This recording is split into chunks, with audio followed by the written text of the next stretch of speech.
Puji Tuhan, Salam. Shalom. Luar biasa, dahsyat, ajaib. Hari ini Tuhan memberkati kita semua. Sebelum kita akan mendengarkan firman Tuhan, mari Bapak Ibu Saudara-saudara dimanapun saudara berada, kita berikan waktu untuk tunduk kepala di hadapan hadirat Tuhan, untuk kita memohon pertolongan dan pimpinannya. Kita berdoa. Maha besar Allah Bapa kami yang di surga, Allah yang kami sembah siang dan malam, di dalam Yesus Kristus Tuhan dan Juru Selamat kami. Hari ini kami boleh Tuhan kembali, kami mendengarkan sabda firman-Mu. Urapi kami hamba-Mu, urapi kami yang mendengar, semua tidak ada yang terkecuali. Kami boleh mendapat bagian daripada kebenaran firman-Mu ini. Dalam nama Yesus Kristus Tuhan Juru Selamat kami berdoa mengucap syukur. Haleluya. Amin. Puji Tuhan, haleluya, luar biasa. Hidup dalam Tuhan Yesus itu indah. Katakan, hidup dalam Tuhan Yesus itu indah. Itu sebab mari kita sama-sama melihat firman Tuhan, betapa dahsyat firman Tuhan itu yang dapat merubah, yaitu hidup saudara dan saya, walaupun sudah mati bisa dapat dihidupkan kembali. Amin. Oleh karena firman Allah itu dahsyat dan ajaib. Bagi manusia mustahil bisa merubah manusia, tapi bagi Allah tidak ada perkara yang mustahil. Firman Allah sanggup merubah hati, pikiran, jiwa, roh kita, karena firman Allah itu hidup padanya. Itu sebab mari kita sama-sama akan membaca firman Tuhan di dalam kitab Yesaya, suratan Rasul Paulus yaitu kepada jemaat yang ada di Efesus. Kitab Efesus maksud saya, bukan Yesaya. Kitab Efesus pasal 2 ayat pertama sampai ayat yang ke-6. Puji Tuhan. Iya.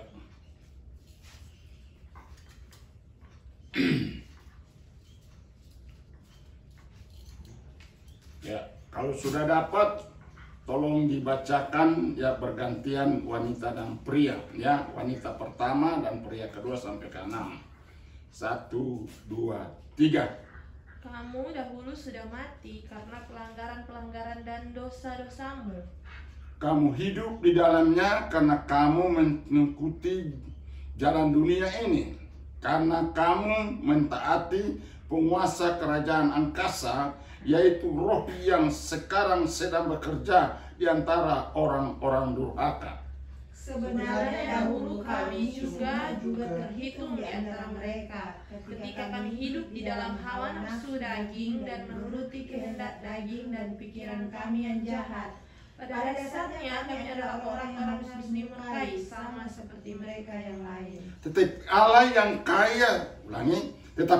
yang kaya dengan rahmat, oleh karena kasih-Nya yang besar yang dilimpahkannya kepada kita, telah menghidupkan kita bersama-sama dengan Kristus, sekalipun kita telah mati oleh kesalahan kita, oleh kasih karunia kamu diselamatkan. Sama-sama. Dan di dalam Kristus Yesus Ia telah membangkitkan kita dari antara orang. Ya, dan memberikan tempat bersama-sama dengan Dia di surga. Oh, haleluya. Ulangi ayat 6 kita baca bersama-sama. 3. Dan di dalam Dia Yesus telah membangkitkan kita juga dan membangkitkan tempat bersama-sama dengan Dia di surga. Puji Tuhan, luar biasa. Amin. Jadi kita lihat bahwa Rasul Paulus menyampaikan firman Tuhan ini kepada jemaat yang ada di Efesus, bahwa firman Tuhan itu luar biasa. Dia mengakui dahulu kita ini sudah mati. Kenapa kita mati? Karena kita mengikuti roh-roh jahat di udara. Pada dasarnya kita orang-orang yang akan dibinasakan. Oleh karena apa? Karena kita hidup di dalam kematian rohani. Ya, ini bukan kematian jasmani, ini kematian rohani. Kematian rohani adalah ketika manusia hidup dalam kebenaran, ketika manusia hidup dalam Kristus Yesus, tapi dia kembali kepada kubangnya, kembali kepada hidup yang lama, maka firman Tuhan berkata, kita adalah orang-orang yang di hadapan Tuhan adalah mayat-mayat hidup. Ya. Orang-orang yang mati. Jadi kalau kita melakukan kejahatan, melakukan kedurhakaan, berarti di mata Tuhan kita telah mengalami kematian. Nah, itu sebab saudara-saudara yang kasih oleh Tuhan, dengan cara bagaimanakah kita bisa hidup kembali untuk supaya mendapat kasih karunia Allah, yaitu dengan kita harus mati bersama Yesus, bangkit bersama Yesus melalui air baptisan itu. Itu sebab Tuhan Yesus katakan, ketika kita telah bangkit bersama Yesus, hidup kembali dalam Yesus Kristus, maka kita menjadi manusia-manusia yang baru, manusia ciptaan yang baru. Yang lama sudah berlalu, yang baru sudah terbit. Itulah istilah Tuhan Yesus, istilah kebenaran firman Tuhan. Firman Tuhan mengatakan bahwa mari kita berusaha untuk hidup bersama Yesus. Mari kita berusaha tinggal bersama Yesus. Agar supaya apa? Pastikan dirimu bahwa dirimu betul-betul hidup bersama Yesus. Nah, hidup bersama Yesus, Alkitab katakan dalam kitab Injil Lukas bahwa kita harus memikul salib. Artinya bahwa salib yang Yesus telah yaitu perbuat atau Yesus telah tanggung, Yesus telah lakukan 2000 tahun lalu, dia sudah menanggung semua dosa-dosa yang kita telah lakukan. Iya, itu sebab kita harus yaitu memberikan komitmen kepada Tuhan, berjanji kepada Tuhan, mulai hari ini kita harus pikul salib. Apa itu pikul salib? Artinya kita hidup dalam Kristus. Artinya kita harus menolak semua segala aib, menolak semua segala sesuatu yang bertentangan dengan Kristus Yesus, yang bertentangan dengan kematian Yesus. Kenapa Yesus mati di kayu salib? Oleh karena dosa. Apa itu dosa? Dosa adalah kejahatan. Dosa adalah perbuatan-perbuatan yang tidak benar di mata Tuhan. Itu yang ditanggung oleh Tuhan di atas kayu salib.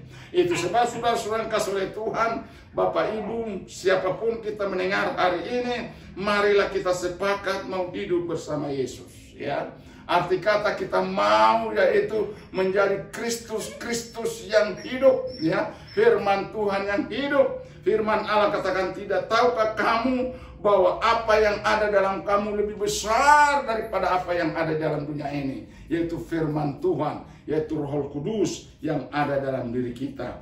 Nah, itu sebab sudah kasih oleh Tuhan, kita sudah mati dan kita sudah bangkit dan kita sudah hidup bersama Kristus.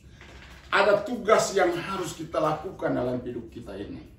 Tugas apa yang kita harus lakukan dalam hidup ini? Mari kita akan baca di dalam kitab Filipi, suratan Rasul Paulus kepada jemaat di Filipi, Filipi pasal 2 ayat 12. Ya, lagi-lagi pasal 2 ayat dia. Filipi pasal 2 ayat yang ke-12. Filipi pasal 2 sampai ayat ke-4. Ayatnya yang ke-12 ya, sampai dengan ayatnya yang ke-14. Ya. Firman Tuhan, hai saudara-saudaraku yang kekasih, ya, kamu senantiasa taat, karena itu tetaplah kerjakan keselamatanmu dengan takut dan gentar. Bukan saja seperti waktu aku masih hadir, tetapi terlebih pula sekarang waktu aku tidak hadir. Karena Allah lah yang mengerjakan di dalam kamu baik kemauan maupun pekerjaan menurut kerelaannya. Lakukanlah segala sesuatu dengan tidak bersungut-sungut dan berbantah-bantahan. Ayat 15. Supaya kamu tiada beraib dan tiada bernoda sebagai anak-anak Allah yang tidak bercela di tengah-tengah angkatan yang bengkok hatinya dan yang sesat ini, sehingga kamu bercahaya di antara mereka seperti bintang-bintang di dunia. Oh, haleluya. Inilah itu salib. Ini yang disebut oleh Yesus, katakan pikulah salib. Iya.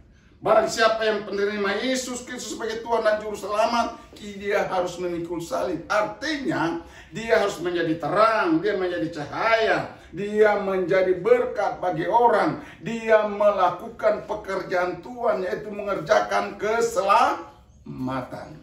Katakan mengerjakan keselamatan. Mengerjakan keselamatan. Jadi saudara-saudara yang kasih oleh Tuhan, inilah pekerjaan yang orang yang telah hidup di dalam Kristus.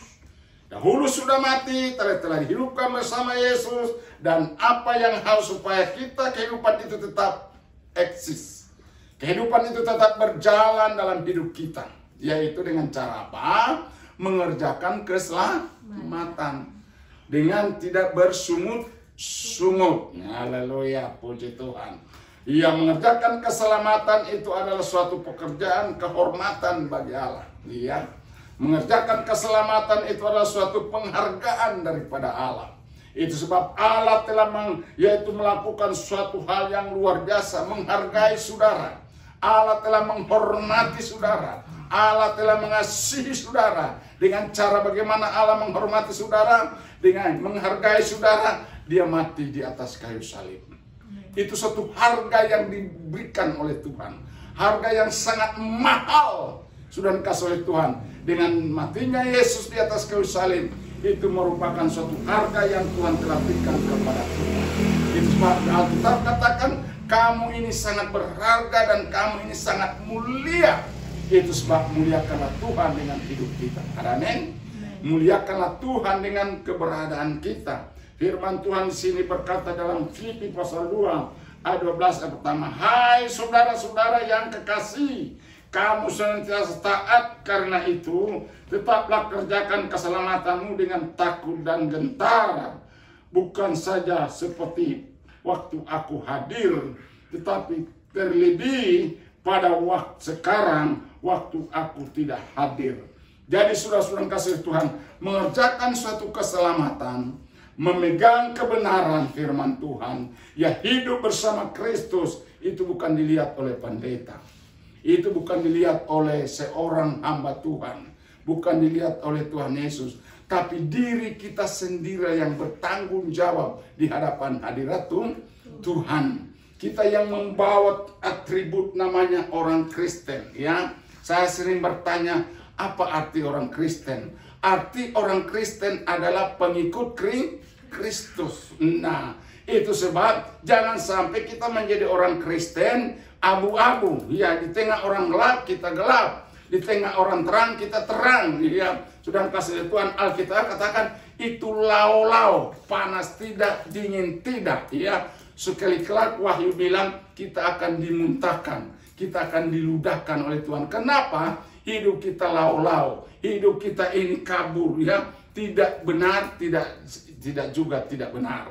Nah, itu sebab sudah kasih oleh Tuhan mengerjakan suatu keselamatan, mengerjakan suatu visi yang Tuhan telah taruh dalam hidup kita. Kita tidak boleh sudah kasih oleh Tuhan melihat manusia, kita harus melihat Allah yang ada dalam diri kita. Hingga dimanapun kita berada, dimanapun kita hidup, dimanapun kita berkomunitas, apakah kita sebagai karyawan, apakah kita sebagai seorang utusan, dimanapun kita berada, kita harus menjadi cahaya, kita harus menjadi terang, kita harus menjadi garam, kita harus ini betul-betul adalah benar-benar adalah garam dunia. Ya, itu sebab firman Tuhan, kerjakanlah keselamatanmu itu dengan takut dan gentar, bukan pada waktu hamba Tuhan hadir, tapi pada waktu juga hamba Tuhan tidak hadir. Artinya dimanapun kita berada, kita betul-betul menunjukkan bahwa Kristus itu hidup kita. Kristus itu hidup dalam hidup kita. Itu sebab Galatia pasal 2 ayat 20. Ya, coba tolong dibaca. Galatia pasal 2 ayat 20. Iya.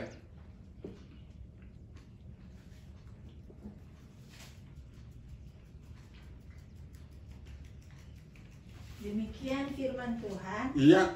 Namun aku hidup, tetapi bukan lagi sendiri. Iya. Aku sendiri yang hidup, melainkan Kristus yang hidup di dalam aku, dan hidupku yang kuhidupi sekarang di dalam daging adalah hidup oleh iman dalam Anak Allah yang telah mengasihi aku dan menyerahkan dirinya untuk aku. Amin. Inilah pernyataan Rasul Paulus untuk mendukung firman Tuhan berkata, kerjakanlah keselamatanmu itu dengan takut dan gentar, bukan pada masa waktu aku hadir, tapi pada masa waktu aku tidak hadir. Kenapa sudah dikasih oleh Tuhan? Ternyata rahasia besar ini, yaitu dikatakan hidup kita ini bukan kita lagi, tapi hidup di dalam Kristus. Makanya kita katakan Kristen itu adalah pengikut Kristus. Artinya Kristen itu artinya pengikut Kristus. Jadi kalau kita hari ini telah beriman, kita hari ini telah percaya, kita hari ini telah menerima Yesus Kristus sebagai Tuhan Juru Selamat, peganglah itu menjadi suatu pegangan hidup. Kenapa Yesus katakan tadi dalam Efesus tadi, pasal yang kedua tadi, ayat ke-6, suatu kali kelak apabila kita tetap setia, kita tetap eksis, kita bersama Yesus. Coba tolong baca sekali lagi Efesus pasal 2 tadi ayat 6. Apa yang akan kita peroleh? Kita akan lihat.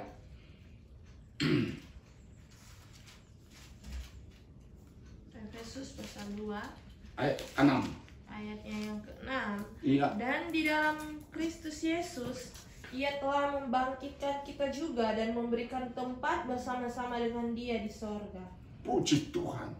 Ketika sudah kasih oleh Tuhan, kita telah setia, kita telah tekun, maka ketika kita telah hidup bersama Yesus, dibangkitkan bersama Kristus, Dia telah memberikan tempat kita di surga. Nah, jadi ada kerjaan surga, ada kerjaan Allah. Kalau kerjaan Allah itu di bumi, di tengah-tengah kita, kalau kerjaan surga itu nanti di surga sana. Ada amin? Itu nanti kita akan peroleh suatu saat kelak.